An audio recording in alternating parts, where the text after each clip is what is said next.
यार क्या करूं, पढ़ाई में मन नहीं लग रहा है। ध्यान लगाने की बहुत कोशिश की पर ध्यान नहीं कि लगता ही नहीं। पढ़ने बैठता हूं तो नींद आने लगती है। फोकस करने की कोशिश की पर फोकस होता ही नहीं है यार। तारीख बहुत नज़दीक है लेकिन मन लगता ही नहीं है यार। शायद मैं पढ़ने के लिए बना ही नहीं हूँ। सचिन तेंदुलकर ने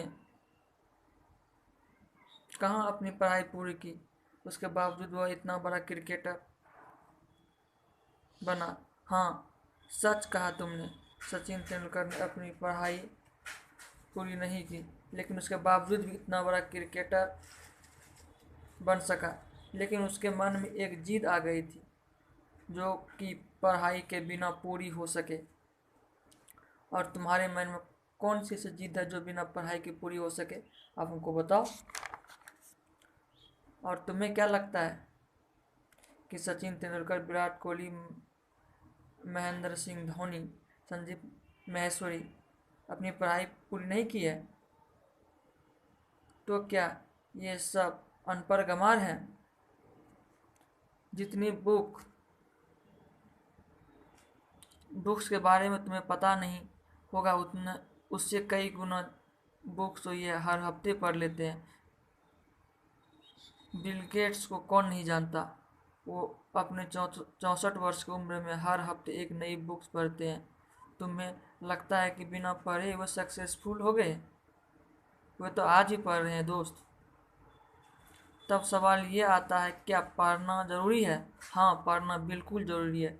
इसलिए कि तुम नंबर ला सको, इसलिए नहीं कि तुम पढ़ाई इसलिए ज़रूरी है कि तुम नंबर भले ना ला सके, इसलिए पढ़ो कि अपने ध्यान को एक जगह पर ला पाओ, अपने माइंड को कंट्रोल कर पाओ,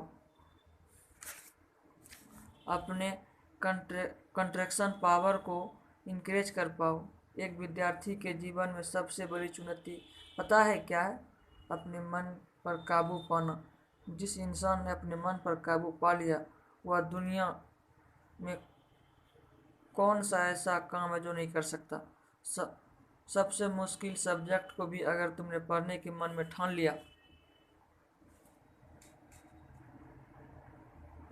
मुझे नहीं लगता है कि दुनिया में कोई ऐसा काम भी होगा कि तुम नहीं कर सकते। अब भी टाइम है दोस्त। अपने मन को कंट्रोल करो इससे पहले कि आपका मन आप पे कंट्रोल करे। मन मन कम काम मन काम करता है टेम्प्रोरी मज़े के बेसिस पर, और टेम्प्रोरी मज़ा कब परमानेंट पेन बन जाता है पता ही नहीं चलता है। विद्यार्थी के जीवन में जो अपने मन पर काबू पा लिया वह अपनी लाइफ को सेट कर लिया। और जिस इंसान की आदत हो चुकी है मज़े मारने की, तो बस उसकी जीवन बर्बाद हो है। अब भी टाइम है, सुधर जाओ। अगर अब भी तुम्हारे मन में कोई जिद आ गई है तो मुझे पढ़ना है। क्या? बस मुझे पढ़ना है और ऐसा पढ़ूंगा कि इतिहास रच दूंगा और तुम्हें कोई नहीं रोक सकता। वह कर्म जो तुमने जनवरी, फरवरी, मार्च, अप्रैल, मई, जून में किए हैं उसका पश्चाताप तुम अभी कर सकते हो। अभी तुम्हारे पास समय है, बस ज़रूरत है एक जीत की। तुम्हारे अंदर अगर कोई जीत उठ गई तो बस उसको बनाए रखना और बोलो अपने अंदर, मुझे पढ़ना है, पढ़ना है, और पढ़ना शुरू करो। लेकिन आधे घंटे के बाद पढ़ाई बोरिंग लगता है। यार ऐसा मत करना। हमेशा पढ़ाई को कंसिस्टेंटली धीरे धीरे बढ़ाना। एग्ज़ाम एग्ज़ाम तो नज़दीक है, पढ़ना तो पड़ेगा ही पड़ेगा, इनमें कोई शक की बात है नहीं। पर कीमती टाइम वेस्ट नहीं करना है क्योंकि मुझे पढ़ना है और मुझे लगातार पढ़ना है। अगर ऐसा नहीं कि कल पढ़ लूँगा। दोस्त, कल कभी नहीं आता है। अपने पापा के पैसों को बर्बाद नहीं करना है, तो मुझे पढ़ना होगा। मुझे पढ़ना है क्योंकि मुझे एग्ज़ाम नज़दीक है। मुझे पढ़ना है क्योंकि मुझे अपने सपने पूरा करना है। मुझे पढ़ना है क्योंकि मुझे अपने फोकस पावर को बढ़ाना है। मुझे पढ़ना है क्योंकि मुझे अपने माइंड को कंट्रोल करना है। मुझे पढ़ना है क्योंकि मुझे अपनी लाइफ को कॉन्करेज करना है। ठीक है दोस्त, आज के लिए इतना ही काफ़ी है, लेकिन एक ट्राई और। दोस्त, मेहनत इतनी खामोशी से करना कि ताकि सफलता शोर मचा दे, लोग देखकर हैरान हो जाए।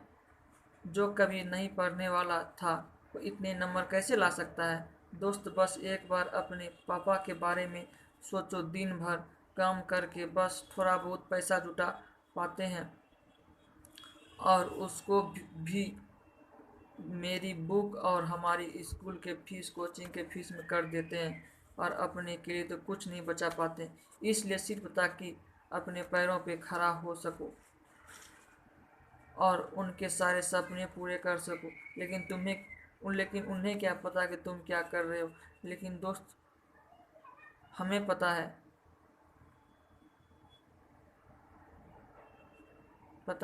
कि हम क्या कर रहे हैं। दोस्त, हम हमारा लाइफ सिर्फ हमारा ही नहीं है। न जाने कितने लोगों की लाइफ टिकी हुई है। कम से कम उनका तो ख्याल कर कर एक बार करो दोस्त। और दोस्तों, नंबर गए तेल लेने। अगर पढ़ाई करनी है ना, तो सिर्फ और सिर्फ अपने मन पर काबू पाने के लिए पढ़ो। और अभी तो न जाने की ज़िंदगी में कितने बड़े बड़े मुकाम हासिल करना है, तो फिर 8 या 10 घंटे पढ़ाई क्या चीज़ है। लगभग 1 महीने के बाद सबका एग्ज़ाम शुरू होने वाला है। आप सबको all the best for your exam. मैं आपका दोस्त गौतम कुमार सपोर्ट करता हूँ। जय हिंद, जय भारत।